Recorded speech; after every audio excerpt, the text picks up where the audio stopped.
Hey y'all, welcome back to Reddit the Wire. Well, as I mentioned, we in my prior postings, particularly for the late pick five, we this is our best bets and value plays posting for the full card at Colonial Downs on Saturday, March 15th. So here you have it. I've basically ranked the horses one through five for each race. Obviously, the first one is going to win. Second, third, fourth, fifth. There's a lot in particular. I just mentioned there's a lot of chalk in the first five races, but there are a couple of them that I think might be beatable, and so uh, you want to keep that in mind. The only one that I think is really a standout, who I'm willing to go alone with, is in race five. So please keep that in mind. You can see for more in-depth analysis for races 6 through 10, you can go to the pick five post that we did.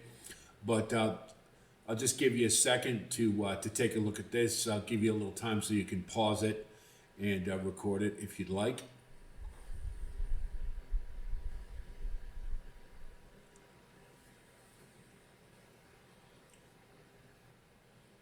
Okay, so you can refer back to this. So now we'll get on to our best bets and value plays.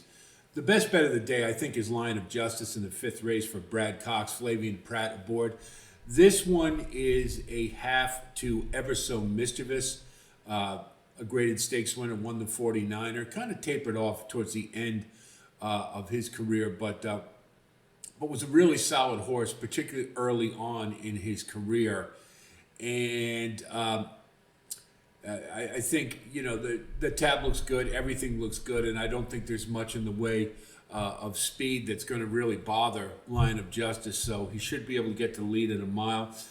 Incidentally, Ever So Mischievous did not win his maiden effort, but he did finish second and then won his next start out. So given the quality of this field, I think Lion of Justice is a really good bet. The long shot of the day is in the seventh race, Wine Collector, and as I mentioned in my pick five post, this is one going back to one turn where is much more effective, I think. Ran two back a really good race at a one turn mile at Laurel and just came up a little bit short, but ran a career high figure. And I think that the distance is really going to agree with this one, especially at one turn. So at 30 to 1 on the morning line, I think this one has a really good shot at sticking in the race. And with stranger things have happened. This is these big tracks. One turn. It's kind of like the old Belmont. The old Belmont is all speed favoring because it has that really soft turn. And so I think early pace horses are the ones that you definitely want to put emphasis on when you're looking at these races. For the value plays, Gold Dart in the second race, I don't think it's a threat to win it, but did have a career high Brisnet figure coming off the bench and looks to me poised to take another move forward. So, and you're going to get a price, but a good candidate for under. Mucho Trigger is another one in race three, which I think is a spread race of all of the early ones. And this is another one that may lie in the weeds a little bit. And 8 to 1 on the morning line, you're probably going to get a pretty good price. In the Oaks, I like Anonima. I think that she ran better than it looked last time. And this one was on a steady progression prior to the Honeybee. And I think at one turn, this one looks pretty good. And I think there's going to be a lot of money going on Goals Delight for Kenny McPeak. But I think this one is a better bet in this spot. In the Virginia Derby, we've got a couple. Omaha, certainly as a closer, may be a little bit up against it at a one-turn mile, but has two-turn pedigree. And I think that's really important in this race, particularly getaway cars. Seems like a mile and an eighth might be stretching it a little much. And under the right circumstances, Omaha coming late could very well factor in this race, and I think has a pretty good shot at winning it, actually. Studley Do Right, we mentioned in our pick five sequence, and those of you who follow me know I love horses coming from Turfway, moving back to conventional dirt. This one in his last race, I didn't in the Battaglia. I didn't think ran that badly, and this one is a cut below without a doubt. But I think moving to a better surface or more familiar surface for this horse could elevate him, and you're definitely going to get a price. So a Studley Do Right to me is a really good bet to finish underneath. So now we'll go to our sequences.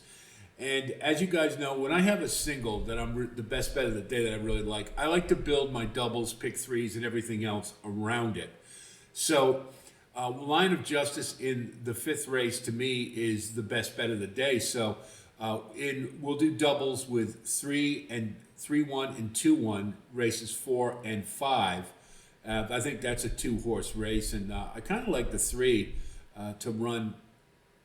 Is not the favorite. Probably won't be the favorite, but I think is going to be on the front end and has a really good shot to take them all the way. And at a better price. So we'll go 3-1 and 2-1, leverage accordingly, and then we'll do doubles for races 5 and 6. We'll do 1-2, 1-7, and 1-4, and so that should give us some good doubles with a single, and we get the one home in race 5. I think we're looking pretty good. Pick threes, we're going to do races 4, 5, and 6, and these are all to be leveraged. And you can see the 3 I like in the 4th race, and in the 6th, I think we can spread a little bit. So we can go 3-1-2 and then 2-1-2 because those will be fairly short prices. And then we'll just do one with 2-3 with 1 with 2-4-7. There's also an early pick 4 in races 2 through 5. And because we have our best bet of the day anchoring it, I think this is a good one to try too. So we'll go 1 with 3-5-6 with 2 with 1, then 2 with 3-5-6 with 3 with 1, 1 with 3-5-6 with 3 with 1, and then 2 with 3-5-6 with 2 with 1. So we can leverage accordingly. And since we have a couple of those races that are only 2 horses, and we can spread in the 3rd race without a problem. And I think that gives us some pretty good coverage. So we get Line of Justice home, and I think we got a good shot there. So now we've got an early pick 5, races 1 through 5. Now what I've done is you've got your caveman ticket, 1-2 with 1-2 with 3-5-6 with 2-3 with 1. But those of you who use Ticket Maker, I've tried to give you the ticket sequence, how they would be made out to account for all the acceptable combinations. And since, again, 3 of the races we only like 2 horses, we can leverage and spread making individual tickets. And so hopefully if we get our primary home, then we're looking awful good. So 1 with 1 with 3-5-6 with 2 with 1, 2 with 1 with 3-5-6 with 2 with 1. You get the idea. And that's just to give you the ticket maker look for that race. Now we'll take a look at the pick 6, and that's races 5 through 10. And as it is, we have our best bet of the day in the very first race in the 5th. So we will single there. And then we'll go, the caveman would be 1 with 2-4, with 1-5-8, with 4-5-7-8, with 4-6-7, with 2-3-9. Now, there is a pretty heavy-duty favorite in the 10th race. And I talked about this in the late pick 5 post I did. I just don't trust that horse. His last 2 races, I mean, it looked like Jamie Ness had pretty much given up on the 6. Ran in a $15,000 claimer. Prior to that, had been running in optional claimers, and it looked like it was just a fire sale. I've had it with this horse. And what did he do? He came out and won by 26 lengths with a 111 Brisnet figure, and followed it up with a 102 Brisnet figure at a higher class. And so it's just, to me, those 2 races were so significantly better than anything the horse had run before. I want to try to beat.